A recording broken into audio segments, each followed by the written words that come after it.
마가복음 6장 1절부터 6절까지 함께 읽겠습니다.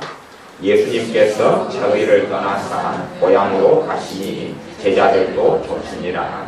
안식일이 되어 그 땅에서 가르치시니 많은 사람이 듣고 놀라 가로되 이 사람이 어디서 이런 것을 얻었느냐. 이 사람의 받은 지혜와 그 손으로 이루어지는 이런 권능이 어찌 됨이뇨.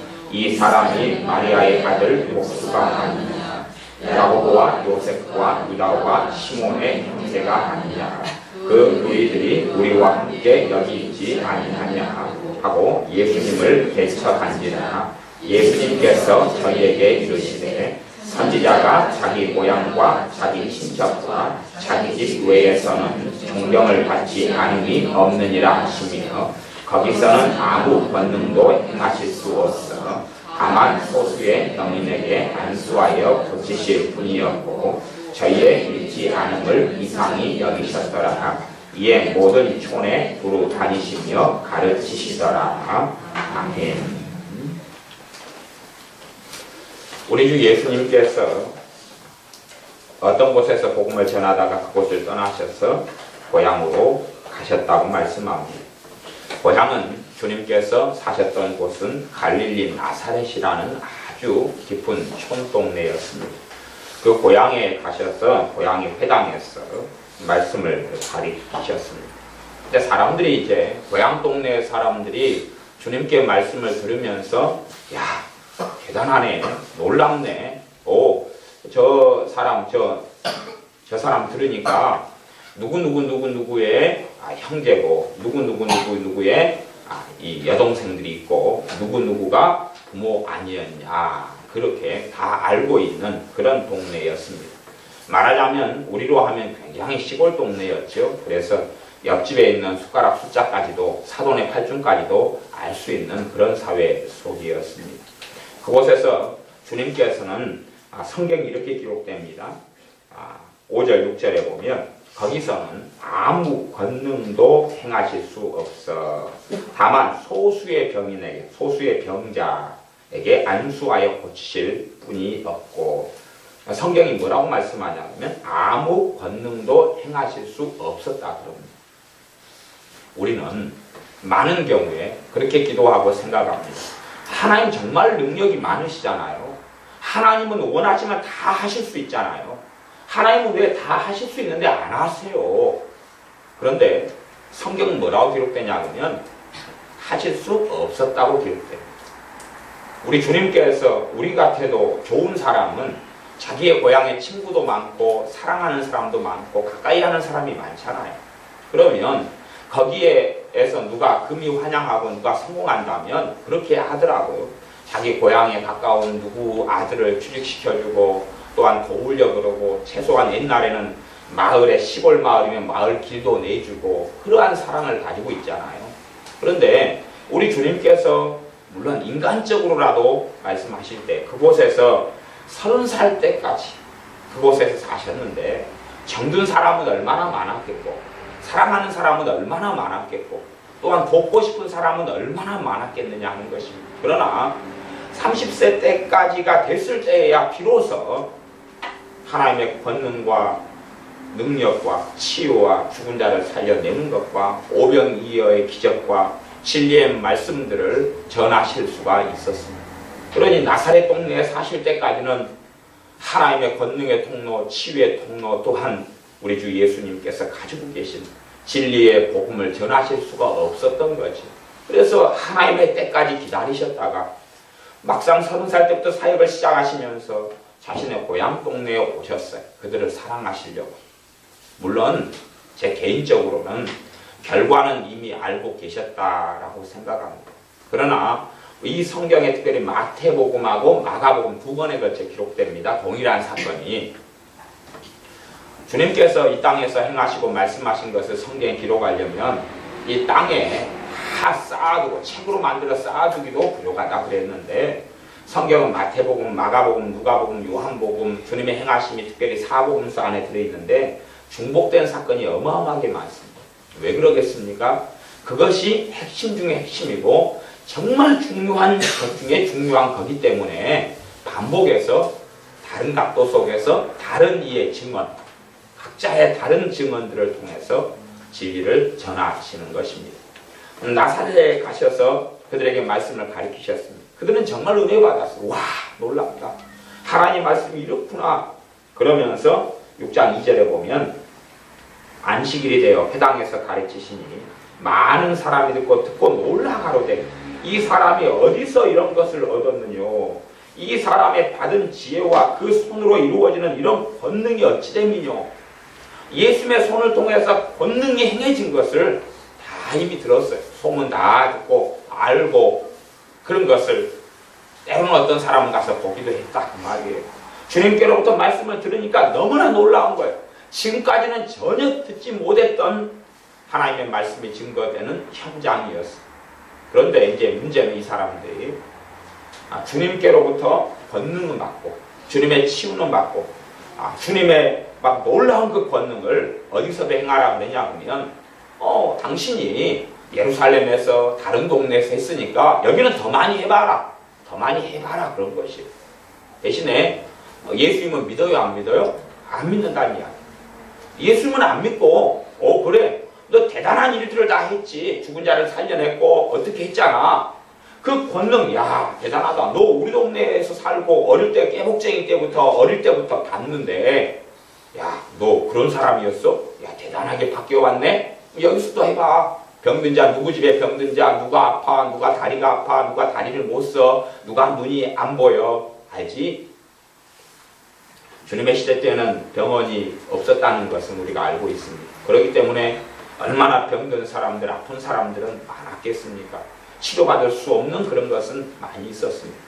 그런데 성경은 거기서는 아무 권능도 행하실 수 없었다 그럽니다. 하나님이 아니 우리 주님께서 기분 나빠 나 치료하지 않겠어. 기분 나빠 내가 고칠 수 있는데 안 고치겠어. 세상 의사도 사실은 그렇게 하지 않습니다. 세상 의사가 여러분이 병원에 갔더니 어제 부부싸움 하셨나요? 안 했는데요? 그러면 오늘 치료 받으세요. 부부싸움 했는데요? 그러면 회개하고 할 때까지는 치료 못 해주겠습니다. 혹시 부모님께 효도하시나요? 안 하는데요? 치료 못 해줍니다.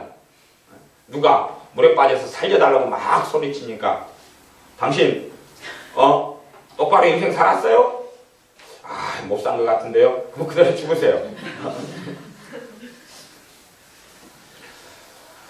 작년인가 그 해양공원을 걷고 있는데 밤에 할아버지 한 명이 물에 빠졌어요. 물에 빠졌는데 제가 좀 걸어갔을 때는 좀 타임이 늦었어요. 그래가지고 사람들이 낚시하는 사람들이 많은 사람들이 바다 물속만 쳐다보고 있어요. 그래서 이 구경이 났나? 그냥 가만히 쳐다보고 있는 거예요. 쳐다보고 있어서 왜 이걸 쳐다보나 그러고 산책을 하다가 왜 뭘 보십니까? 낚시꾼들이 많이 물속을 쳐다보고 있어요. 뭘 보십니까? 그랬더니 할아버지 한 명이 얼마 전에 빠졌다는 거예요. 혼자 허우적대다가 지금 안 보인다는 거예요. 사람이 10명이 넘게 그걸 쳐다보고 있어요. 무슨 상황이냐 그러면 주변에 가요. 저기 바닷가에는 거기가 바다가 잔잔하고 어지간하면 사람이 뛰어들어도 다 건질 수 있고 이 동네 사람은 다 헤엄 많이 치거든요. 물론 물에 빠진 사람은 함부로 건져내면 안 되지만 대신에 허우적거릴 수 있다는 이야기는 주변에 가요. 배가 다 정박이 돼 있어서 배는 전부 다 줄이 매달려 가지고 구명경을 던질 수 있는 것들이 다 주렁주렁 있어요. 근데 꼼짝도 하지 않아요. 한 아저씨만 뭐 하고 있냐 그러면 자기가 낚시하다가 할아버지가 빠졌으니까 물론 할아버지가 거기서 그냥 앞에서 술을 잡수다가 졸다가 앞에 떨어지신 것 같아요. 낚싯대만 거꾸로 해가지고 그것만 물속에다 쭈시 엎고 있는 거예요. 이렇게. 그럼 뭐하냐 봤더니 이미 그래서 제가 가니까 사람들이 먼 산 푸고 그만 바닷속만 쳐다보고 있어요. 얼마 전에 허우적댔더니 없어졌네. 그래서 부랴부랴 배에 올라타가지고 구명경을 풀어가지고 했더니 한 배에 이제 아저씨가 있었죠. 자기 배이니까 구명경 좀 씁시다. 그리고 제가 풀었더니 이거 막 던져버리면 또 줄 묶고 하려면 힘들다고 하는 거예요.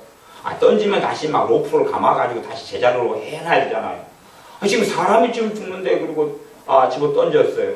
그랬더니 또 이제 그 양반이 잘못 던졌어요. 그럼 내가 던지겠다고 다시 배에 올라타서 집어 던졌는데 이미 사람은 그때 이미 돌아가시고, 그때 돌아가시다기보다는 거의 그냥 이제 배 밑에 둥둥 떠다니고 계시더랍니다. 익사 이렇게 되셔가지고, 그래서 시체만 이렇게 짝대기로 이제 협조해가지고 그걸 끄집어 올리는 그런 상황이 됐어요.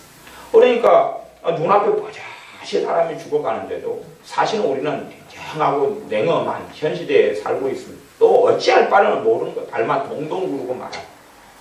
이제 이것은 육체적인 이야기지만 실제로 우리는 생명의 복음을 가지고 있습니다. 그렇죠? 생명의 복음을 가지고 있습니다. 최소한은 내 주변 사람들이 예수님을 믿을 기회들은 줘야 됩니다. 물론 우리가 생각하는 어떤 전도라는 것은 한순간에 예수님 믿으십시오, 영접기도 하십시오, 사실은 그런 건 아닙니다. 영접기도는 굉장히 좋은 것이고, 하지만 그것보다는 한 사람이 예수님을 믿게 되는 데는 사실은 과정이 필요해요. 과정을 걸어가는 것입니다. 예수님에 대해서 듣고 또 듣고 또 듣고 하면서 과정을 걸어가서 내가 정말로 죄인인 걸 깨닫는 사람, 그리고 예수님이 정말 필요한 사람이 주님을 만나게 되고 그 은혜 속에 들어가고 구원의 감격을 얻습니다. 세상에서 한탄하고 가슴을 치는 사람이라 할지라도 우리 주님을 들은 다음에 우리 주 예수님을 소망으로 삼는 사람들이 예수님을 믿게 되었죠. 그 사람들에게 성령이 임하시고 은혜를 주십니다. 그 생명의 복음을 우리는 가지고 있습니다. 그러니 가족이나 형제들의 영혼을 위해서 당연히 기도할 것이고, 때가 되면 그 복음을 전해요. 그냥 발만 동동동 구르거나, 부모 입장에서는 그러잖아요. 아이고 내 자식 어쩌면 좋노, 걱정만 하고 있어요. 무슨 걱정이냐 그러면 그 자식이 주님 만나는 것에 대한 하나님이 기뻐하시는 그러한 걱정이 아니라, 그런 걱정이나 근심이 아니라 멸망케 하는 세상 근심들. 아이고 돈이 없어서 어떻게 하노, 이혼하게 돼서 어떻게 하노, 몸이 아파서 어떻게 하노, 그런 걱정. 그런 걱정은 사실은 별로 가치가 없어요. 그걸 어떻게 한다는 이야기입니다. 그게 아니라 내 자식의 영혼에 대해서 내보다 내 자식이 젊어도 하나님께 먼저 갈 수 있는 것, 먼저 죽을 수 있는 것, 그런 일들은 얼마나 많습니까? 얼마나 많습니까? 저도 동창에 가입이 돼 있으니까 항상 오는 게 일주일에 한 번씩은 아마 올 것 같아요. 누구 죽었다고. 때로는 동창이 죽었다고 연락이 오고, 그리고 대부분은 장모님, 누구 동창, 장모님, 누구 동창, 누구, 전부 다 이렇게 어머님, 누구 다 죽었다고 일주일에 한 통 이상 연락이 와요. 참석하라고. 근데 안 참석하지. 누가 다 먼저 갈는지는 알 수가 없습니다. 우리는 최소한은 구원의 복음, 생명의 복음은 가지고 있습니다. 그러니 우리의 가족과 형제들이 예수님을 믿을 수 있도록, 만날 수 있도록. 실제로 나사렛 동네 사람들은 자신의 메시아, 자신의 구원자 되시는 분이 자신의 마을의 고향에 오셨는데도 불구하고 주님을 믿지 않고 주님을 영접지 아니했습니다. 최소한은 주님께서 말씀하신 것이 내가 이스라엘의 왕이고 만왕의 왕, 만주의 주라는 것을 믿는 것 정도로는 요구하지 않으셨습니다. 최소한은 이 마을 사람들이 예수님에 대해서 어느 정도까지만 받아들이면 됐냐 하면 이들의 치유와 이들이 하나님의 권능을 체험하는 데까지는 성경 6장 4절에 보면 예수님께서 저희에게 이르시되 선지자가 자기 고향과 자기 친척과 자기 집 외에서는 존경을 받지 않음이 없느니라 하시며, 최소한 주님께서는 내가 하나님이 보낸 사람, 그걸 선지자라 그럽니다. 하나님의 말씀을 가지고 온 사람. 우리 주님께서는 왕으로 오셨고, 그 다음에 사도로 오셨고, 우리 주님께서는 선지자로 오셨고, 우리 주님께서는 대제사장으로 오셨어요. 우리 주님은 중보자로 오셨어요. 다 그 모든 사역을 우리 주님께서 이루시려고, 선지자의 사역의 마침이 되시는 분이 예수님이시고, 하나님께로부터 보냄을 받았다는 뜻이 사도예요. 사도 중에 사도로 오셨어요. 사도의 마침이자 시작이자, 또한 모든 인간 땅의 다윗부터 왕들이 있어 왔지만 정말로 만왕의 왕, 만주의 주 마지막 왕이셔요. 또한 본질적인 왕으로 오셨어요. 이 땅에 아론부터 시작해서 대제사장들이 많았지만 영원한 대제사장으로 오셨어요. 최소한은 주님께서 하나님이 보낸 선지자이라는 정도까지라도 이스라엘 사람들이 그 동네 나사렛 사람들이 믿기를 원하셨다는 이야기. 그것이 그들에게 필요한 최소한이었어요. 그러나 나사렛 사람들 마음이 강팍해서 예수님을 믿지 않았다는 것입니다. 그렇기 때문에 성경은 6장 6절에 보면 주님께서 어떤 반응을 보이셨는가가 써져 있는데 저희의 믿지 않음을 이상히 여기셨더라. 이상하다. 이상하네. 그러지 않아요? 우리가 우리 자녀에게 밥 먹으라고 했어요. 그래서 이제 밥상을 앞에다 놓은 다음에 부모가 밥을 차려줬으니까 엄마가 밥상을 놓은 다음에 엄마 밥 어디 있어? 그러면 엄마가 뭐라 이상하네. 얘가 좀 이상하게 됐네. 지금 그런 입장인 거예요. 야, 이거 아무래도 황당하다. 왜 이러지? 모르시는 게 아니라 지금 그때의 믿고 안 믿고는 결정적인 게 아니에요. 여러분이 어떤 문제가 생기면 그 문제 속에서 믿음으로 갈 것이냐 근심으로 갈 것이냐는 결정된 게 아니잖아요. 여러분이 그 상황이 되면 이제 내가 주님을 신뢰하고 믿겠다는 믿음의 방향과 길로 갈 수 있고 아니면 걱정하고 근심하고 탄식하는 길로 걸어갈 수 있으세요. 그래서 예수님의 사람들에게 벌어지는 가장 큰 문제가 뭐냐 하면 주님이 나를 사랑하지 않으셔서도 아니고 하나님께서 나를 부르시고 내가 하나님의 아들, 딸이 되지 않아서도 아니고 더 가장 근원적인 문제는 우리가 믿음이 없기 때문에 문제가 벌어지는 거예요. 우리가 주님을 믿지 않기 때문에 단지 그냥 주님은 내 구주입니다. 주님은 나를 위해 십자가에 죽으셨습니다. 그거 말고요. 실제로 살아있는 말씀에 대한 믿음 말이죠. 그 믿음이 우리 삶 가운데 기도의 응답을 가져옵니다.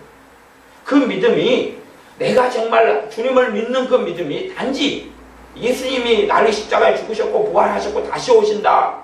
그런 믿음 가지고 기도 응답이나 하나님의 살아있는 역사가 내 삶에 나타나지 않습니다. 그런 게 아닙니다. 그걸 넘어서서 최소한은 주님께서 내 기도에 응답하시고 주님께서 나를 사랑하신다는 것이 내 마음속에 와 닿아야지요. 그런 여러 믿음 속에서 믿음이 성장하고 자랍니다. 그런 다음에야 그 믿음이 우리 삶에 하나님의 권능을, 하나님의 치유를, 하나님의 살아계심을, 그 은혜의 역사를 가져옵니다. 근데 사람들은 하나님 하실 수 있는데 왜 안 하셨냐 그럽니다. 하나님 모든 게 전능하신데 왜 안 막아주셨고 왜 이 어려움 속에 나를 놔두었냐 그럽니다. 근데 성경은 이상한데 주님께서 왜 이상한데 왜 안 믿지? 왜 안 믿지? 최소한 주님께서 다녔던 동네나 마을이나 예루살렘이나 그 사람들에게 주님이 요구하신 것은 주님이 초창기 때는 자신이 메시아이심과 그리스도이심은 숨기셨어요.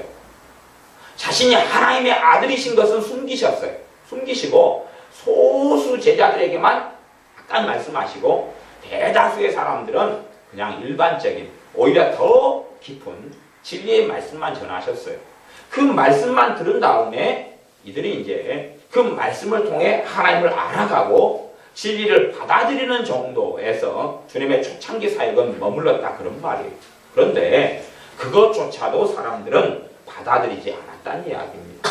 주님을 그리스도로 굳이 우리의 필연적으로는 주님을 그리스도로 메시아로 만나야 하지만 그러나 그까지는 요구된 게 아니에요.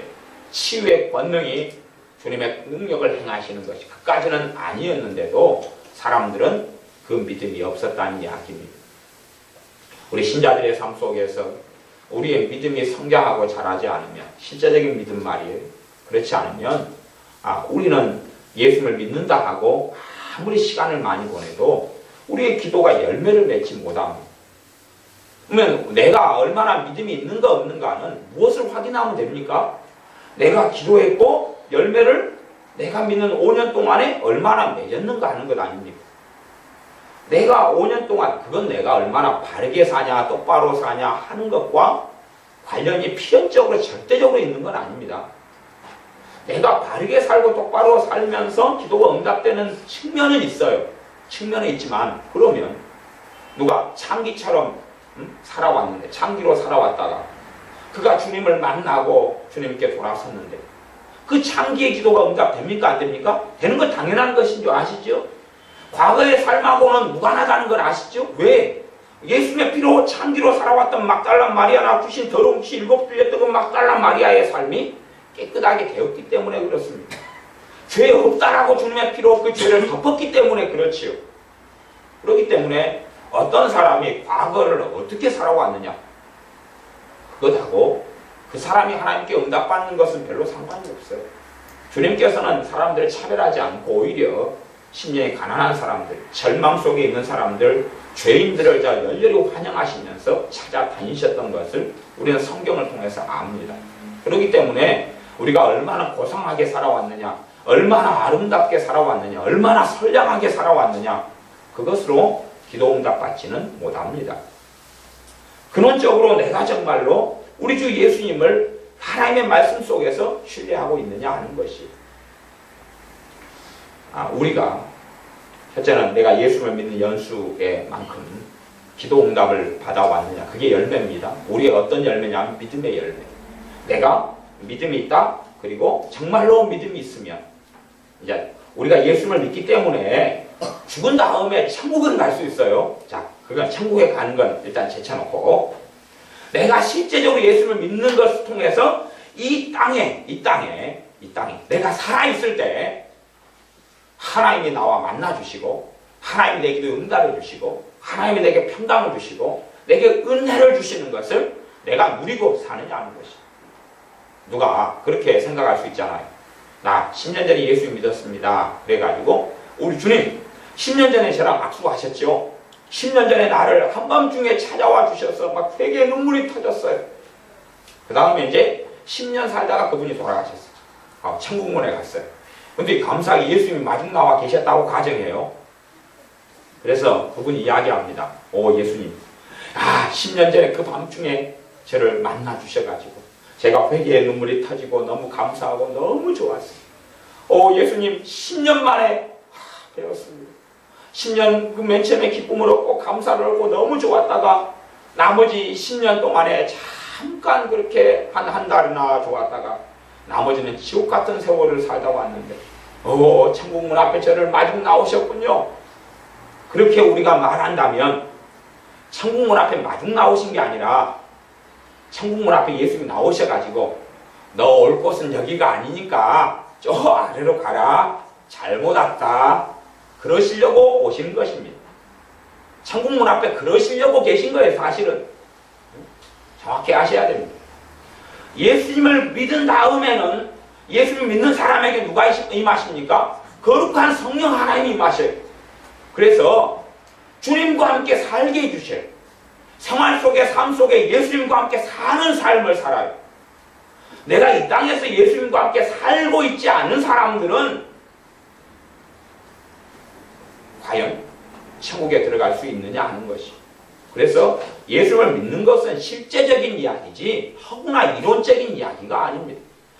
허구나 이론적인 이야기라면 그의 성령님을 부으실 일이 없거든요.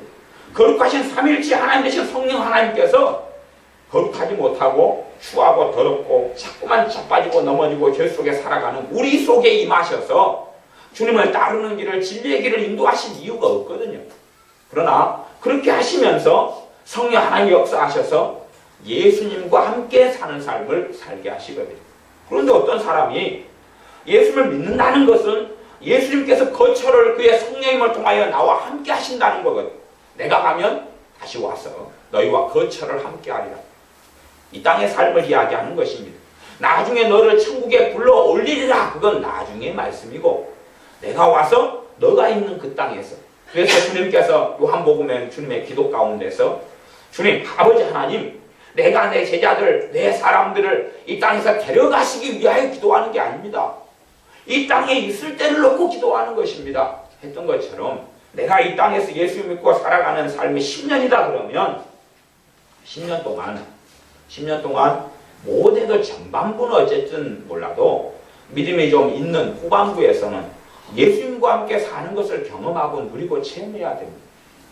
예수님과 함께 사는 것을 경험하고 체험하고 누려야 됩니다. 그냥 우리의 육신은, 우리의 환경은 사람이 별로 잘 안 변한다고 가정하고 환경은 너무 괴로워요. 환경상에 돈도 없고 빈궁하고 빚쟁이가 5명씩 쫓아와요. 그래서 너무 환경은 어려운데 마음까지도 지옥이 된다면 이상한 겁니다. 왜냐하면 최소한 마음에는 주님이 거하시기 때문에 그렇습니다. 그래서 로마서에는, 로마서 3장에는 뭐라고 말씀하냐면, 로마서 5장 말씀이에요. 5장. 하나님의 사랑이 성령님을 통하여 너희 마음에 부어졌다라고 말씀합니다. 하나님의 사랑이 성령님을 통하여 너희 마음에 부어졌으니라고 말씀합니다. 하나님의 사랑이 내 마음에 부어졌어요.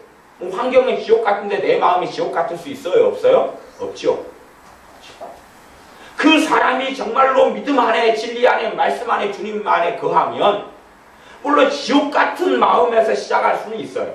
그러나 지옥 같은 마음이 점점 없어져 갈 수밖에 없다고 말이에요. 없어져 갈 수밖에 없어요. 정말로 예수를 믿는 사람, 그래서 주님께서는 하나님의 나라가 천국이 너희 마음에 임하였다고 그랬어요.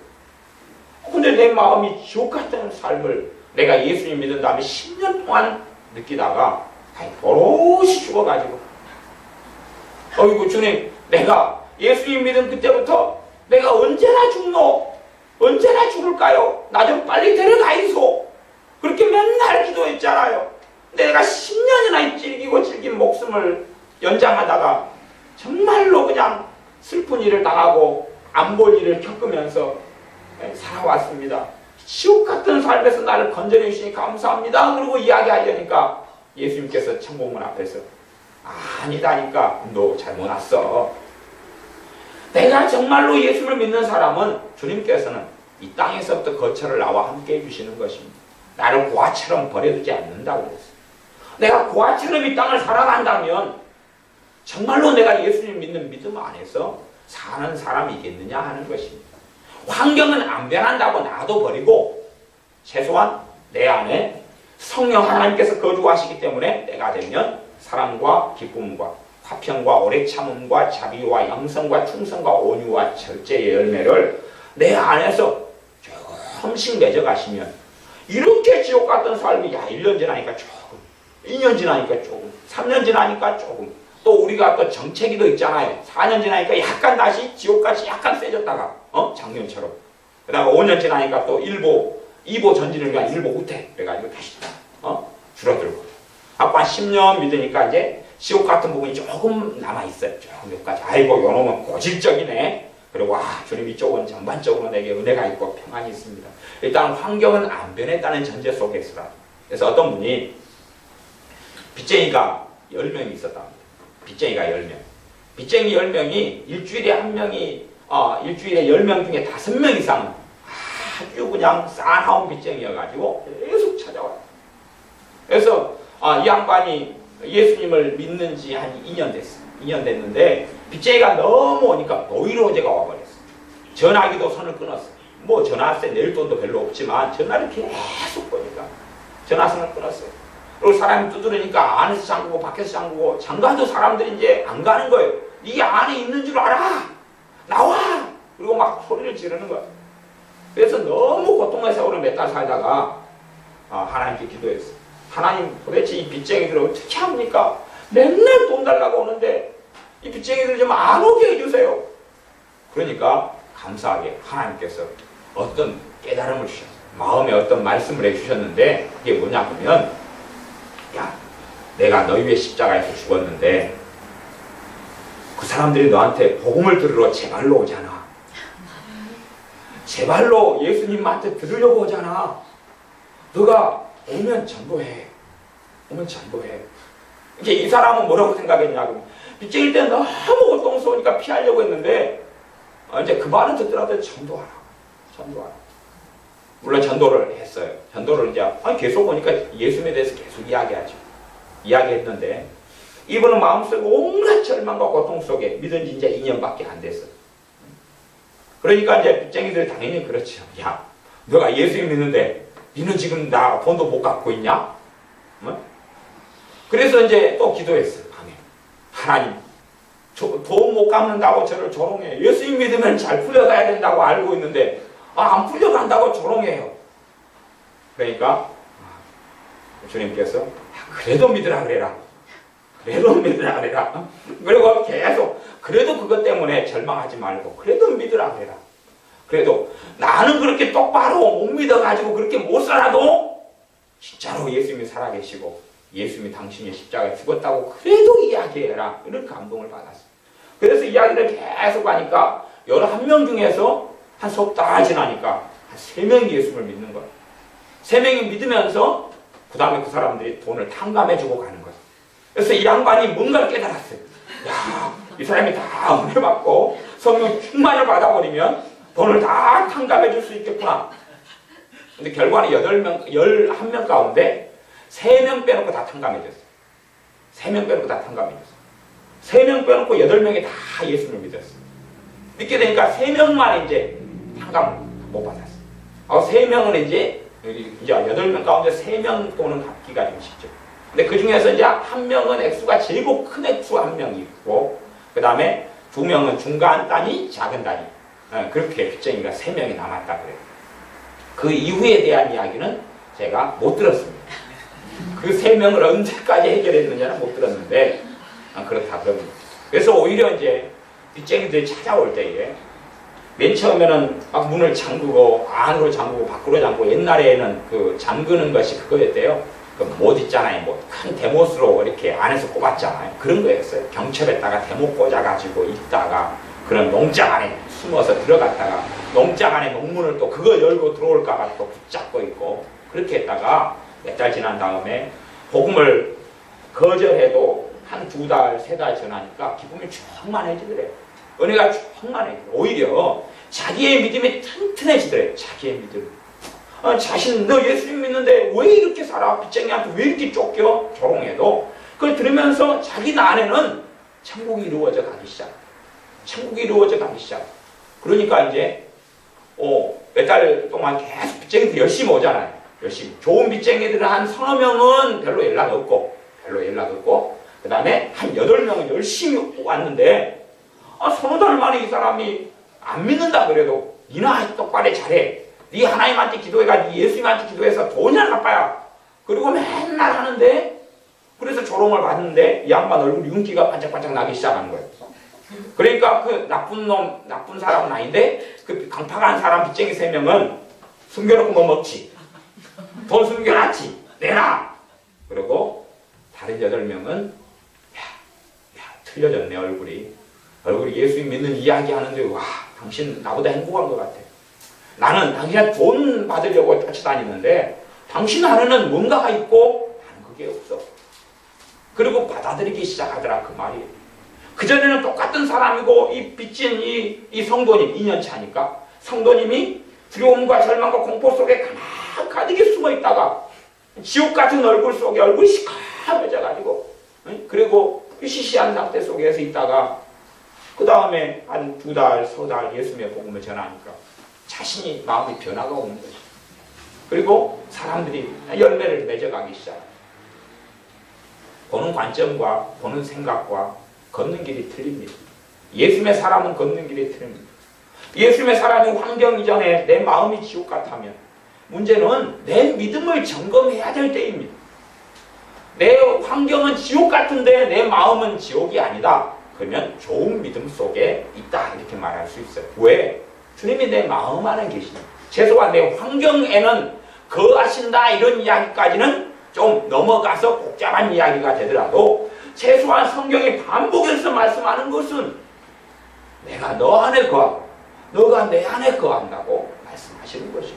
내 양은 내 음성을 듣는다. 나는 양의 문이라 나는 선한 목자라 말씀하시고 그 예수를 믿으니까 최소한은 마음이 변해가기 시작한다. 주님이 거하면 여러분이 우리 주님의 비유를 그렇게 해서 굉장히 죄송합니다만 여러분이 월급을 주면서 예를 들어 가정부를 집에 드렸어요. 그러면 가정부를 드린 다음에 집이 더 더러워져요. 가정부를 드린 다음에 물건이 더 없어져요. 가정부를 드린 다음에 냉장고가 텅텅 비어가요. 그러면 가정부를 쫓아내셔야 되죠. 정상이 아니죠. 그런데 세상 사람은 어떤지 몰라도 우리 주님께서 내 안에 거주하러 오셨어요. 사실은 그 좋고 좋은데 다 놔두고 우리의 마음에 절망이 있고 근심이 있고 한탄이 있는 곳에 그 성령 하나님을 통하여 거주하시는데 소풍 오셨겠냐고요. 사실 우리 마음에 소풍터가 됩니까?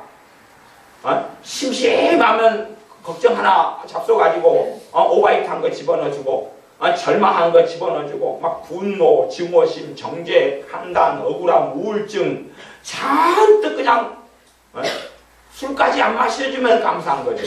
담배 연기 집어넣어주고 알코올 좀 집어넣어주고 오늘은 주님 혼합 줍니다. 그리고 집어넣어주고 거기에 주님께서 그거 하시고 계시는데 소풍 오셨겠고 거기서 안식을 취하러 오신 분이 아닙니다. 주님께서는 안식을 주러 오신 분입니다. 안식을 주러 오신 분인데 문제는 왜 내게 안식을 주실 수 없느냐는 것입니다. 그것은 우리가 믿지 아니하기 때문에 아무 권능도 행하실 수 없으셨다라는 이야기입니다. 하나님의 무능이 아니라 나의 불신앙이 문제가 되는 것입니다. 우리 가나안 땅의 사건은 잘 알고 있습니다. 하나님께서 이스라엘 백성들에게 가나안 땅 팔레스틴을 젖과 꿀이 흐르는 땅, 그때는 젖과 꿀이 흐르는 땅이었어요. 왜? 전쟁의 포화 속에서 짓밟히고 무수히 짓밟히기 전이었기 때문에 그렇습니다. 정말로 최고의 땅이었어요. 최고의 땅. 그런 엉망이 되지 않은 아프리카의 어떤 지역 같은 경우는 얼마나 과일 열매들이 잘 맺히는가. 게을러서 훔치 없어서 농사 안 지어도 주렁주렁 정말로 많은 것들이 있더래요. 그런 것처럼 중동 지역에 나무가 수풀이 우거지고 젖과 꿀이는 그 땅에서는 농사 안 지어도 그냥 먹을 수 있었어요. 그래서 가나안 땅에 나중에 40년 뒤에 들어갔는데도 농사 안 지었는데도 먹고 살 수 있었다 그 말이에요. 일정하게. 그 정도로 정말로 풍성한 땅이었어요. 물론 지금 성지순례를 가면 그 땅은 절대 볼 수 없습니다. 왜냐하면 하나님을 배역하고 돌아서면서 무수하게 많이 전쟁이 벌어졌고 다 짓밟혔고 불태워졌고 그랬기 때문에 그렇습니다. 이게 이런 중동 지역 같은 기후에는 이 두 가지 반대급부가 생겨나요. 이런 우리 같은 온대 기후나 지금 이제 아열대 기후 속으로 좀 들어가고 있는데 이런 땅은 뭔가가 나무가 뿌리 뽑혀도 쉽게 다시금 뿌리 내려요. 근데 급속도로 성장은 하지 않고 시간은 걸리지만 근데 중동 지역 같은 경우는 어느 때까지는 뭐가 좀 사라지고 없어도 급속한 성장을 이루어냅니다. 날씨나 기후나 온도가. 그러다가 어느 한계점 이상 뽑혀버리면 그 다음에는 싹 죽어나가고 싹 죽어나가고. 그래서 몽골 같은 지역에 가면 잡초를 뽑아버리면 농사를 못 짓습니다. 잡초를 반드시 놔둔 가운데 잡초 옆에다가 이제 뭘 다른 거 심어야 돼. 작물을 심어야 돼. 왜냐하면 잡초가 수분과 비를 다 붙잡고 있기 때문에. 한국식으로 농사 짓는다고 잡초 다 뽑아버리면 심으라도 다 죽어버립니다. 한국은 땅이 온대기후이기 때문에 되는데 그렇지 않은 곳, 메마른 곳, 광야같이 이렇게 마이너스로 돌아서 버린 곳에는 지금 팔레스틴, 지금 중동 이스라엘 땅에 가면 겪는 것과 비슷한 것을 겪습니다. 그래서 우리의 생활과 삶 속에서 과거에 하나님이 주셨던 젖과 꿀이 있는 가나안 땅을 이스라엘 백성이 받지 못했던 것은 불신앙 때문에 그렇습니다. 하나님이 준다고 그랬는데 우리가 잘 아시다시피 12명을 대표를 뽑아가지고 정탐을 보냈잖아요. 12명이 다 그랬습니다. 너무나 아름답고 너무나 좋은 땅이다 그랬어요. 그러나 12명 가운데 10명은 가니까 거기에 철병거를 가진 사람이 있고 가니까 거기에 거인족이 있고 네피림이 있더라. 가니까 우리는 가면 죽어. 우리 가면 큰일이 나버려. 그러니 우리는 가면 죽을 거야. 10명이 그랬고 2명은 아니다. 하나님께서 이 좋은 땅에 보내셨으니까 야 가니까 우리의 밥이 기다리고 있더라. 그렇게 했고 유감스럽게 이스라엘 백성의 전부 다는 여호수아, 갈렙 그리고 모세 딱 3명 빼고 3명 빼고는 10명이 이야기하는 10대 2 다수의 이야기를 듣고 하나님을 불신앙했습니다. 그러니까 하나님께서 뭐라고 말씀하셨습니까? 그 가나안 땅을 주시는 걸 40년 동안 유보를 하셨습니다. 그리고 불신앙으로 선택했던 사람들이 40년 동안 광야에서 다 죽을 때까지 기다리셨습니다. 책임은 몇 살 때부터 지우셨냐 그러면 20살 때부터. 20살 때부터 책임져. 20살 때부터는 다 자기 책임지게 하셨어요. 그래서 40년 지난 다음에 살아남은 사람은 19살까지만 살아남았고, 그러면 19살, 여호수아 갈렙 빼놓고 최연장자의 나이는 40년 플러스 19년이니까 59살. 여호수아 갈렙 빼놓고 59살이 최고 어른이에요. 200만 명이 되는 사람 가운데. 그러니까 59살이 최고 어른. 우리 교회에도 최고 어른 되신 분들이 많이 계십니다. 그 연령으로 따지시면. 근데 그들이 하나님 약속하신 걸 왜 못 누렸느냐? 믿지 않았기 때문에 그렇죠. 우리가 이 땅의 삶 속에 뭐 금은 보화를 얻고 아방궁을 얻고 대골 같은 집에서 사는 걸 누리거나 얻을 이유도 없고 그럴 필요는 없습니다. 최소한 내 마음과 심령이 지옥 같다면 우리는 불신앙 속에 있는 것입니다. 그래서 봐보세요. 보통 정상적으로 불을 피우는 것하고 나무에다가 불 피우는 것하고 그 다음에 물하고 섞으면 누가 이깁니까? 불하고 물하고 모닥불을 막 피워놓고 여기에 물을 끼얹습니다. 그럼 누가 이깁니까? 센 놈이 이깁니다. 센 놈이 이기죠. 왜냐하면 불은 어마어마하게 그냥 캠프파이를 해놓고 정지기컵 하나 부으면 물을, 그러면 정지기컵 물은 없어지죠. 그냥. 그죠? 어지간하게 물을 부으면 그러지만 불은 촛불같이 신라같이 일어놓고 그 다음에 밖에서 그냥 한나 물을 부어버리면 그냥 거기서 죽지요. 그래서 센 놈이 이깁니다. 근데 두 가지가 함께 있을 수는 없어요. 물과 불을 이렇게 섞으면 약한 놈은 사라지고 센 놈만 남습니다. 그러면 우리 안에 믿음이 있는데 내 믿음이 약하면 세상 근심이 그냥 들어와 버려요. 들어와서 내 마음을 확 차지해버립니다. 내가 세상 근심이 얼마나 많으냐가 내가 정말로 생활과 삶 속에서 내가 살아있을 때 이 땅에 살면서 하나님의 은혜와 권능과 능력을 얼마나 누리고 살 수 있느냐는 바로미터입니다. 근심은 뭡니까? 불신앙이고. 여러분이 믿음이 충만한 사람이 염려거리가 생겼는데 근심이 들어오겠습니까? 그렇게 생각하세요? 그렇게 생각하시면 여러분이 일단 정신과 감정부터 받으셔야 돼요. 아니 정신과에 가실 돈이 없으시면 한 5년 이상 있었던 알약들이 좀 있으니까 복골 복입니다. 잘 잡수시면 나으실 가능성이 0.0000001% 정도 있습니다. 그냥 어떻게 돌연변이적인 어떤 문제로 여러분이 세상 일을 보고 그것이 내 안에 근심과 절망으로 들어와 버리면 요 안에가 믿음이 없거나 믿음이 너무 약한 것이에요. 거기에 침몰이 되어버리고 죽어버리고 맙니다. 그래서 내가 믿음이 좋은 사람들은 시간이 흘러가면 이 근심이 어떻게 돼갑니까? 힘을 잃어가기 시작해요. 근심이 힘을 잃어가기 시작해요. 내 안에 있는 불행이 힘을 잃어가기 시작해요. 누구 때문에요? 예수님 때문에. 우리 주님께서 내 안에 거룩하신 성령 하나님이 내 안에 거주하시는데 이분이 어떻게 역사하시느냐? 내 아름다운 삶으로 역사하는 게 아닙니다. 내 믿음 때문에 역사하십니다. 내 믿음 때문에 내 믿음을 통하여 하나님은 옳다 의롭다라고 해주시는 거거든요. 내 믿음으로 인하여 예수님 피가 나를 덮습니다.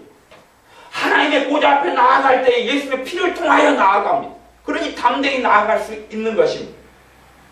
내 안에 임하신 우리 주 예수님께서 내가 믿음으로 반응하지 않으면 그분의 능력을 내 안에서 행하실 수가 없습니다. 여러분 혹시 그렇게 생각하시는 것 아닙니까? 요 물병은, 요 물은 살아있나 죽어있나 쳐도 이건 물질입니다. 물질. 물질이에요.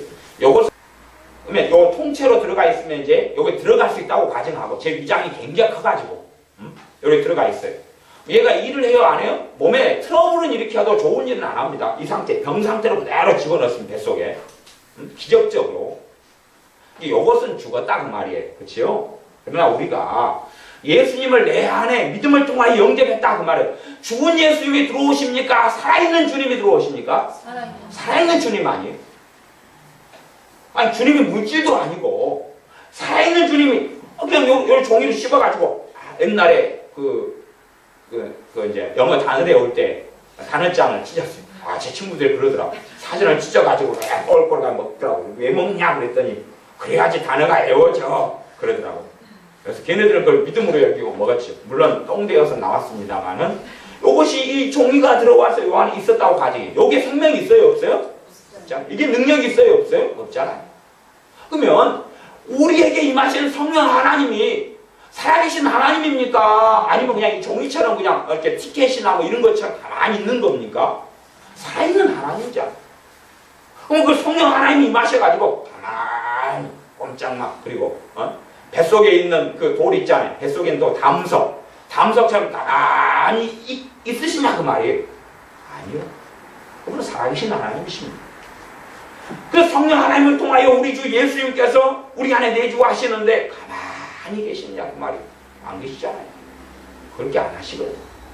문제는 왜 그분이 내 안에서 일하실 수 없느냐는 것이 일하시도록 해야 되잖아요. 그게 우리의 믿음이거든요. 그게 우리의 믿음이거든요. 그런데 그렇지 않으면 주님이 일하실 수 없어요. 아무 권능도 행하실 수 없으셔요. 가만히 지나면 세상 근심이 들어오고 가만히 지나면 세상 절망이 들어오고 가만히 지나면 주님은 꼼짝도 안 하고 계실 수밖에 없는 희한한 일이 벌어져 버려요. 기적 같은 일이 벌어요. 기적은 특별한 거 아닙니다. 성령이 요 안에 만왕의 왕 만주에 되신 예수님이 요 안에 거하시는데 1년 지나도 1년 전에 지옥이 그대로 있다. 그런 기적은 창세 이후로 두 번째 존재하는 기적입니다. 어떻게 생각하십니까? 그냥 모든 물질과 모든 재물이 부귀가 생명의 생성화복이 내게 있다는 그 주님께서 내 안에 딱 계시는데 1년 전보다 더 비참해지는 거예요. 내 마음이 일단 환경을 제껴놓고 내 마음이 1년 전보다 더 비참해지는 거예요. 그럼 그것은 기적 중의 기적입니다. 얼마나 모르는 기적을 항상 예수님을 믿는 사람 맛보고 사는 거예요. 플러스로 가는 기적이든지 마이너스로 가는 기적이든지. 아니 예수님이 요 안에가 1년 전부터 계셨는데 근데 지옥 같아요. 더 지옥 같아요. 어쩌면 좋아요. 그러면 주님이 뭐라 하는지 압니까? 나도 어쩌면 좋노 도대체. 어쩌면 좋노. 그래서 나사렛 사람들에 대해서 성경이 이렇게 기록해 놓은 거 두 번이나. 그들이 믿지 않음을 이상히 여기셨다. 첫째는 믿음은 하나님의 말씀을 통해 생겨납니다. 하나님의 말씀을 잘 들으면서 믿음이 성장해가요. 하나님의 말씀을 어떤 사람은 어떻게 듣냐 하면 윤리적으로 듣습니다.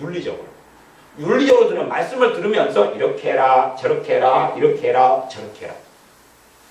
그래서 의지력만 남습니다.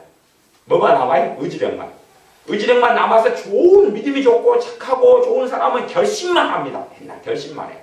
의지력이 센 사람은 실천에 좀 옮겨보기도 합니다. 그래서 어떤 사람은 예수님 믿는 믿음은 의지력이다 그렇게 책을 쓰고 주장한 사람도 있습니다. 그러나 그렇지 않습니다. 많은 경우에 우리가 연약해서 어떻게 못합니다. 많은 경우에 우리가 연약해서 우리의 마음과 생각과 삶을 고치지 못합니다. 심지어 내 안에 있는 근심과 절망이 들어와 있는데 이걸 뽑아버리는 게 쉽습니까? 여러분의 의지력으로 이 절망을 뽑을 수 있나요? 물론 이게 만만한 분들은 그럴 수 있는 것처럼 보인다고 저는 생각합니다. 그러나 심각한 절망을 가지고 있는 사람은 자기 힘으로 안 되는 것을 경험하고 살지 않습니다. 견고한 진처럼 있는 이 견고한 진을 누가 무너뜨려야 되느냐 그 말이 우리 주님께서 무너뜨려 주셔야 됩니다. 여러분의 믿음을 통해서. 원래 예수를 믿는 사람들은 항상 다 삶이 기구한 사람들이었습니다.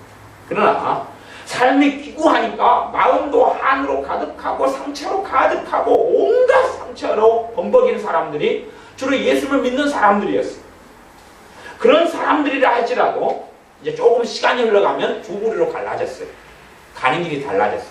한 부류는 그 한과 그냥 절망과 비통함으로 범벅이 된 사람들이 내 안에 계시는 예수님 때문에 내가 그리스도와 함께 십자가에 못 박혀 죽었나니 그런즉 이제는 내가 산 것이 아니요 내 안에 그리스도께서 사시는 것이라. 내 안에 예수님이 사시기 때문에. 그래서 남자들이 결혼하려는 것 아닙니까? 집에다가 누구를 두고요? 아내를 딱 놔두면 일 갔다 오면 누가 밥상을 차려놨어요? 아내가 밥상을 차려놨어요.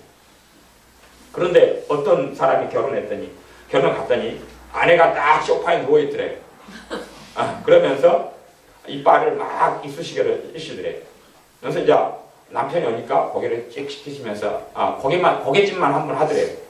집은 만화책으로 쫙 만화책 30권 쌓여 있고 그래서 뭐였냐 그랬더니 얼마 전에 자기 탕수육 시켜 먹었으니까 네 알아서 시켜 먹어 그러더래요. 사실은 그렇게 결혼하면 복잡한 거죠. 복잡한 건데 정상적인 이제 과거 요즘처럼 맞벌이가 일상화되지 않은 그런 사회 속에서 결혼하면 남자는 밖에 돈을 벌어오고 아내는 있다가 이제 뭐 청소하다가 또 낮잠도 자다가 책도 보다가 기도도 하다가 그러지만 밥 때 되면 이제 준비해가지고 이제 다 해주죠. 뭐 그렇게 하려고 이제 돌아올 곳이 있어, 내 고향이 있어, 쉴 곳이 있구나 그리고 결혼을 하는 거 아니에요. 근데 우리 주님께서 우리 안에 내주하시고 주님께서 계시는데 그 주님께서 역사하시며 은혜 주시며 나를 사랑하시는 그것을 어떻게 누리고 살아갈 수 있느냐 하는 것은 우리의 믿음 때문에 그렇습니다. 우리가 믿음으로 나아가면 주님께서 우리 안에 절망을 치우시기 시작하십니다. 여러분이 치우는 게 아닙니다. 여러분이 치우시려면 유능한 청소부가 되셔야 될 겁니다. 제 사촌형이 우리나라에서 암벽타기 1인자 사촌형이 있어요. 사촌형 숫자가 원체 많아가지고 암벽타기 1인자 해가지고 전에 KBS 일을 봤더니 그 양반이 주인공으로 나오더라고요. 그래서 그 양반이 일대기와 삶을 쫙 하더라고요. 그 형수도 암벽타기 거기서 만나가지고 거기는 또 매진자가 그러더라고요. 다 랭킹 순이더라고요. 애들도 암벽타기 하는 걸 보여주더라고요. 그래서 야, 이 집은 전부 다 암벽타기만 하네. 그 사촌형이 어릴 때 저희 집에서 이제 좀 자랐어요. 있으면서 고등학교 나오고 그랬어요. 네, 그래서 이 양반이 상고 나와가지고 있다가 갑자기 암벽을 타가지고 유리지를 돌아다니면서 전 세계 암벽을 다 타고 다녔네. 근데 그때 당시에 그런 것이 유명하지 않아서 이제 이 암벽 타기 하는 이 사촌형이 주로 이제 일을 무슨 일을 하냐 그러면 청소부를 하더라고요. 이 암벽을 타려면 전 세계에 그 기록을 세우려면 돈이 많이 들잖아요. 몇 개월에 걸쳐 원정을 가야 되고 그러니까 서울 같은데 지금은 이제 뭘 차리고 해가 지금은 안 그런데 옛날에 그때는 그래서 그 일상을 보여주는데 큰 빌딩 같은 거에서 위에서부터 밧줄을 타고 쭉 내려가 유리창 닦고 있잖아요. 그런 위험한 일, 암벽 타기하고 좀 비슷한 일 그런 걸 하면서 돈을 모아가지고 생활하고 일을 나가는 그런 걸 보여주더라고요. 지금은 이제 그거하고 형편이 많이 달라있다는 것을 들었습니다만은 근데 우리 주님께서 우리 안에 임하셨는데 사실은 내가 처리할 수 있고 내가 치울 수 있는 건 하겠지만 우리의 삶의 상처와 고통과 문제가 아주 많으면 내가 치우고 내가 처리할 수 없는 게 많이 있잖아요. 그래서 예수님께서 우리의 주님이 되어주시는 거고 우리가 할 수 없는 그 죄들을 씻으려고 자신의 피를 흘려주시는 것 아닙니까? 그런데 그 사랑을 믿고 아는 사람 그 안에 거하면 믿음이 역사하기 시작해요. 가장 기본적인 것 아닙니까? 주님께서 나를 위해 피를 흘려주셨다는 것 그거 하나 그게 십자가의 사건인데 나를 그렇게 사랑하신다는 것 속에 내가 들어가 있어도 내 마음의 근심들이 씻겨져 나갑니다. 사람들이 예수님 믿으면서 그렇게 이야기하시는 분이 있어요. 외로워요. 왜 외롭습니까? 그랬더니 이 자식들이 그분은 이제 우리 동네 사람인데 이놈의 자식들이 헬라어 사람들 그러면 이놈의 자식들이 전화 연락이 없어요. 이놈의 자식들이 소식이 없어요. 그래서 너무 외로워요. 근데 그분은 예수를 믿는 사람이잖아요. 아니 주님께서 거처를 함께 하시는데 외로워요. 좀 이상한 거죠. 이상한 거예요. 주님이 그러실 거야. 아마 나도 외로워 죽겠다. 나도 너 때문에 외롭다. 너 외로워? 외로운 너에게 내가 찾아왔는데 니도 외롭고 나도 외로우면 어떻게 되냐 도대체. 좀 문자 좀 가라. 너희를 홀로 두지 않겠다 그러시는데 그게 문자가 성경으로 보냈다 다 많이 받아가고 공짜니까 그걸 안 보는 거예요. 외로워 지금은 좋아요 그러는 거예요. 갖고 자식의 전화통만 보고 있는 거예요. 그러면 그분이 도대체 어떻게 사냐고 말이에요. 아마 예수님을 추방해 버렸던 것 같아요. 10년 전에 믿어가지고 나이 따뜻하니까 예수님 밖에 나가시죠. 그러다가 나간 다음에 주님 잘 나오셨는데 돌아오지 마세요. 그냥 제가 구경하시다가 나중에 천국문 앞에서 만납시다. 괜히 우리 집 가봐야 지저분하고 더럽고 복잡하고 사는 게 복잡해요. 그냥 오지 마시오. 내가 요즘에 사는 게 복잡해서 우리 집에 아무도 오지 말아 본단 말입니다. 예수님도 나가셔가지고 안돼 잘 사는 집에 가셔가지고 그래 계시다 오세요. 괜히 아니 내 뱃속에 오셔봐야 기생충 대충밖에 없고 좋은 것도 없어요. 사실은 그런 사람들에게 찾아오신 것 아닙니까? 그러니 우리 주님께서 우리 신령과 삶 속에서 행하시고 일하시고 역사하시려고 그러죠. 그러니 우리의 삶 속에서 믿음으로 나아가야 됩니다. 하나님의 말씀을 통해 믿음을 얻고 무엇보다도요, 믿음의 근본은요, 주님과 내 관계입니다. 관계. 어떤 관계입니까? 여러분이 주님을 어떤 분으로 믿고 알고 인식하고 있느냐 하는 것입니다. 어떻게 믿느냐 하는 것입니다. 많은 사람들은요, 우리 주님을 자기의 적군으로 봐요. 적군으로. 내 편이 아니라 남의 편이거나 아니면 멀뚱멀뚱하게 객관적으로 구경해요. 그냥 예수님에 대해서 구경해요. 나를 사랑하시고 나를 위해 피 흘려 죽으신 그분, 나와 거처를 함께 하시는 나를 사랑하시는 그분이 아니라 때로는 몽둥이를 들고 있고 때로는 나를 심판하려고 칼을 들고 있고, 그래서 저녁 때가 되면 소리가 나는 거예요. 쓱싹 쓱싹 쓱싹. 주님 뭐 하십니까? 칼 갈고 있다. 단두대에서 단두대 칼날을 달아요. 쓱싹 쓱싹. 돌이 부족해. 칼 갈게 돌 가져와. 주님 돌 가져가면 제 머리 그걸 때리시려고 그러죠. 공부 못한다고. 아니야, 가져와. 뭐 하시게? 칼 갈게. 가만 안 둬. 정말로 주님을 먼저, 우리 자녀가 집에 들어오면 아빠 눈치 엄마 눈치 제일 봐요. 왜 그러냐? 아빠가 때리려고 그러죠. 나 쫓아내려고 그러죠. 그러면 그 자녀는 가정생활을 정상으로 하지 못합니다. 밖에 사고 치고 들어와도, 사고 치고 들어오면 땜빵을 누가 해야 됩니까? 결국은 엄마 아빠가 해야 될 거 아니에요. 그래서 정말로 쉼과 안식을 얻으려고 들어오는 것입니다. 그래서 정말로 부모의 사랑을 아는 사람은 대째라 그러죠. 자식이 들어와가지고. 물론 나이 들어까지도 그러면 바로 자식이 됩니다. 그렇게 나이 들어서까지 그러면 절대 안 됩니다. 근데 10살짜리가 들어와가지고 밖에서 유리창 깨고 들어왔어요. 그러면 담대하게 물어주세요. 그리고 물론 엄마한테 이제 부지깽이로, 옛날에 부지깽이로 젓가락 아니 나무 청소하는 이런 빗자루로 막 맞죠. 요놈아. 그리고 곰마를 지켜가지고 이를 잡지 않고 돈을 꺼내가지고 갖다 줘요. 다음에 또 그래봐. 그 다음날 돼가지고 남의 밭에 오이를 따러 가서 잡혔죠. 엄마 오이값 물어내라 그러세요. 왜? 어젯밤에 오이 서리 친구들이랑 갔다가 잡혔어요. 야, 좀 잘 잘리지 그랬냐? 잡혀가지고 얼마 달래? 3만원 달래요. 3만원. 사실은 2만원 달라고 그랬는데 만원짜리가 또 이렇게 툭툭한 거거든요. 3만원 가져갔어요. 만원은 삼키고 2만원 주고. 그리고 또 빚이라고 그래 또 맞았죠. 사고치고 정말로 들어와도 주님이 누구 편입니까? 내 편입니다. 그게 정말 예수를 믿는 사람들입니다. 죄를 짓고 와도 주님을 믿는 사람은 죄를 가지고 주님께 나와요. 그것 때문에 절망하고 수치스러워하고 가슴 아프고 애달파고 회개는 하지만 타인으로 주님을 만나진 않아요. 남남으로 예수를 만나지 않아요. 정말로 부모를 제대로 부모의 사랑을 받고 부모를 정확히 그래. 그래서 정상적으로 여러분이 어릴 때부터 사고를, 저도 물론 이제 예외적인 부모님들이 있습니다만은 사실은 여러분들이 정말로 부모의 사랑에 제대로 매달리지 않아서 그런 일도 사실은 많습니다. 그래서 그런 일도 많아. 실제로 예외적인 부모는 있다 그랬어요. 제가 정상적으로 부모에 대한 비유를 하고 그 다음에 그것은 무조건 우리 주님께는 진리고 아버지 하나님께는 진리입니다. 그래서 성경에 아버지 하나님께서 말씀하시기는 젖먹이 자식을 준 엄마가 그 젖먹이를 버렸을 때, 최고 이쁠 때, 최고 사랑스러울 때, 젖먹이 자식 아직 사고 치기 전에 못 끌어다닙니다. 젖먹이 자식을 부모가 버릴 수도 있는데 하나님께서 나는 너희를 버리지 않겠다 말씀하셨어요. 나는 너희를 버리지 않겠다 말씀하셨어요. 그 하나님이 구약 성경에 계시된 하나님이에요. 신약 성경에 나와 있는 하나님이 아니라. 그러나 예수님이 십자가에 나를 위해 죽으신 다음에는 어찌 하겠느냐 그 말입니다. 훨씬 더 놀라운 사랑을 체험하고 누리고 예수님의 사람들은 살아갈 수밖에 없습니다. 왜 못 누리지요?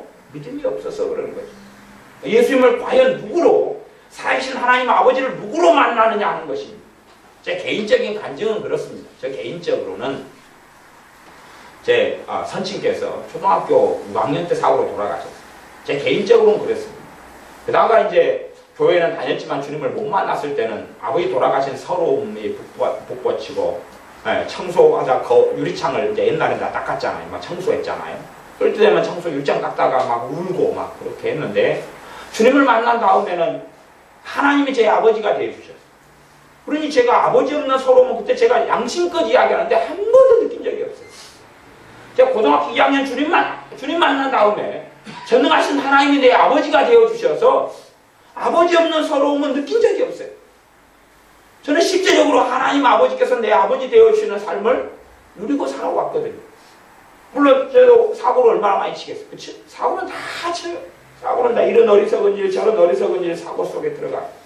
그러나 하나님을 도대체 어떤 분으로 알고 믿느냐 하는 것이 어떤 분으로 그 독생자 아들을 아끼지 않고 내 죄를 위해 넘겨주신 내 죄를 위해 피 흘리게 하신 그 하나님 아버지. 그러니 정말 내가 하나님을 제대로 믿는 믿음 가운데 들어가면 성경을 꾸준히 아는 걸 떠나서 그러면 내 안에 있는 뭐가 빠져나갑니까? 절망, 절대 절망같이 그런 게 빠져나갈 수밖에 없어요. 어떻게 버티겠습니까? 내가 믿음 안에 있는데 절망이 빠져나가는 것입니다. 그게 어떻게 이 안에가 그대로 버틸 수 있겠느냐 하는 것입니다. 사실은 많은 사람들은 하나님에 대해서 무관심합니다. 예수님에 대해서 무관심합니다. 나 내 안에 거하시는 주님, 내 안에 거하시는 성령 하나님. 그래서 사실은 무관심한 분들이 믿음이 있을 수가 없죠. 무관심한 분들이. 기도 생활을 얼마나 많이 하냐 적게 하냐 이야기를 하는 것이 아닙니다. 어떤 분들은 기도 생활 하루에 3시간씩 해도 믿음이 없는 분도 많아요. 왜냐하면 3시간 동안 방언도 하고 주여 그럽니다. 그런데 나머지 시간에는 예수님 생각을 한 번도 안 해요. 예수님 생각을 한 번도 안 해요. 그 사람은 사실은 이상한 사람입니다. 이상한 사람. 그러면 어떤 사람이 가정생활에 이제 신혼부부에 결혼했어요. 우리 이제 형제님이나 또 서울에 있는 교회 자매님을 결혼하시게 되는데 5월 10일 날. 근데 결혼해가 신혼부부예요. 그러면 그녀하고 그 남편과 아내 생각을 하잖아요. 사랑에 빠져 있으니까. 그죠? 내가 예수님을 믿어 예수님의 그 놀라운 사랑을 입고 나도 그 사랑에 반응했어요. 예스라고 반응했어요. 그것이 결혼 반지 끼고 이런 것이 예수님 영접한 사건 아니에요. 그죠? 그런데 예수님을 생각을 안 해요. 그렇다는 이야기는 나는 사랑이 식었다는 이야기예요. 나는 사랑이 식었다. 내 사랑이 식어버리면 믿음도 같이 식어버려요. 믿음, 소망, 사랑 이 세 가지는 항상 함께 있을 것이다. 믿음, 소망, 사랑은요 이게 하나가 식으면 다른 것도 식고요. 하나가 불타오면 다른 것도 불타올라요. 이게 세 개가 복합적으로 세 개가 연결되어 있어요. 이게 정말로 소망이 없다 그러면 사실 믿음도 없는 거예요. 하나님의 사랑을 체험하지 못한다 믿음도 없는 거예요. 하나님의 사랑을 누리고 있다 믿음도 센 거예요. 소망이 내 마음속에 예수님에 대한 소망이 있다 그러면 믿음도 세지고 사랑도 막 불타오르는 것이 이 세 가지가 함께 가는 것이 따로 가는 게 아닙니다. 사실은 그렇습니다. 그러면 신랑에 대한 신부에 대한 사랑이 막 있다. 그럼 자주 보고 싶고 이제 띠리릭 하고 핸드폰이 울리면 그녀가 아니면 그 남자가 신랑이 전화했나 연락했나 그럴 거 아니에요. 그 속에서 살아가는 것처럼 내가 기도를 3시간 하는 문제를 떠나서 내가 주님이 자주 생각나고 주님을 자주 사모하게 되어지고 하나님 아버지를 성경은 하나님을 즐거워하라. 하나님을 즐거워하라. 정말 그분을 즐거워하고 그분을 기뻐하고 자주 생각하게 되어지죠. 화장실에 앉았는데 잠깐 생각하고 사실은 그게 주님 만나는 거고 이 기도의 본질이거든요. 본질. 주님을 사모하고 주님 생각하는 게 기도의 본질인 것이 이게 기도의 본질. 아니 솔직히 생각 안 하고 전화합니까? 간혹 그런 경우는 있더라고요. 간혹 이제 여러분들 가운데도 간혹 저한테 전화가 와요. 한참. 왜 그러냐 보면 꼬맹이가 막 누르다가 성경 문자를 제 그 핸드폰 번호로 보내잖아요. 그러니까 그냥 꼬맹이가 누르니까 갑자기 여보세요 해도 애 울음소리만 아직 사람은 없어요.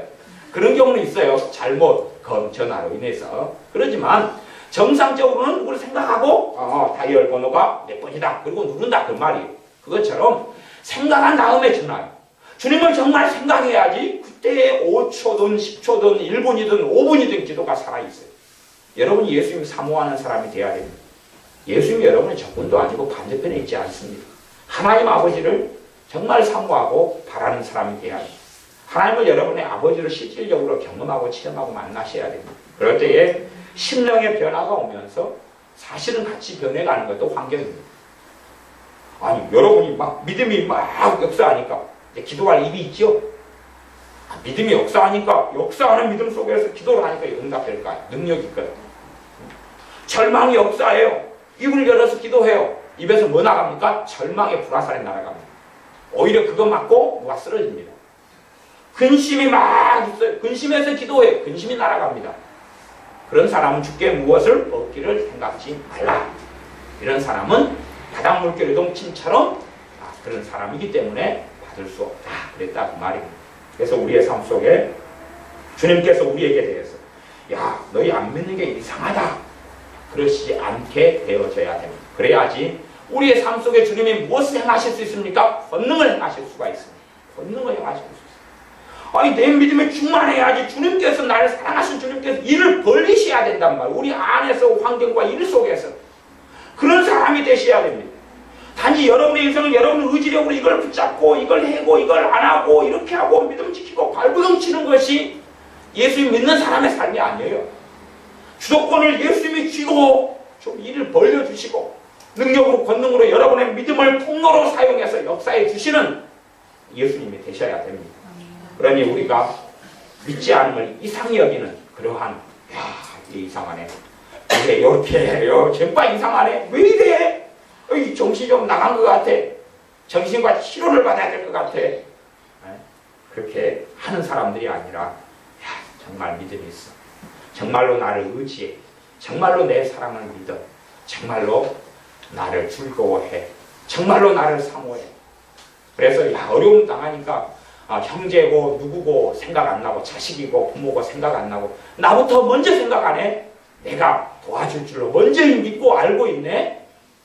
그러지 돈 문제 생기니까 큰 언니 도와줄까 작은 언니 도와줄까 옳게 언니가 도와줄까 친정 엄마가 도와줄까 그걸 보면 술주지 좀 상하다. 문제 생기면 친정 엄마 옳게 언니 누구 이전에 주님이 도와주시지. 그렇게 달려가면 잘 믿고 있어. 좋아. 내가 너 믿음을 통해서 권능을 행할 수 있구나 말씀하실 것입니다. 기도하겠습니다. 아버지 하나님 나사렛 동네 사람들이 믿지 않으므로 주님께서 아무 권능도 행하실 수 없고 단지 몇몇의 사람들에게만 안수하여 병을 고치는 것으로 멈추실 수밖에 없으셨고 그들의 믿지 않음을 이상히 여기셨습니다. 그런 것처럼 우리가 믿지 않음을 이상히 여기는 자리에 들지 않도록 우리가 믿음의 사람이 되도록 도와주시옵소서. 정말로 우리의 심령과 마음과 삶 속에서 우리 주 예수님에 대한 확고한 믿음을 통하여 주님이 일하심과 주님이 날 사랑하심과 주님이 나와 함께 하심과 주님께서 내 인생과 삶 속에서 행하심을 믿는 믿음을 통하여 주님과 동행하는 삶 주님께서 우리를 새롭게 해주시며 우리의 진리의 길로 인도해 주시며 우리의 절망과 두려움과 낙심과 좌절과 또한 슬픔들과 한과 상처와 아픔을 치유해 주시는 주님을 만나게 하여 주시옵소서. 우리의 몸의 건강과 무기력이 떠나가고 영육 간의 강건한 삶으로 새롭게 나를 세워주시는 그 주님의 사랑을 누리고 살게 하여 주시옵소서. 성령 하나님을 통하여 성령 충만한 열매들이 우리의 심령 속에 주렁주렁 맺혀가는 그러한 예수님의 사람들의 삶을 살게 하여 주시옵소서. 성령 하나님 우리 안에 성령의 9가지 열매들로 맺혀주기보다는 근심과 안탄과 비관과 절망만 가득 열매 맺다가 오 주여 내가 왜 이렇게 비참합니까 하는 어리석은 사람으로 주님 앞에 서지 않게 하여 주시옵소서. 예수님의 이름으로 기도하옵나이다. 아멘.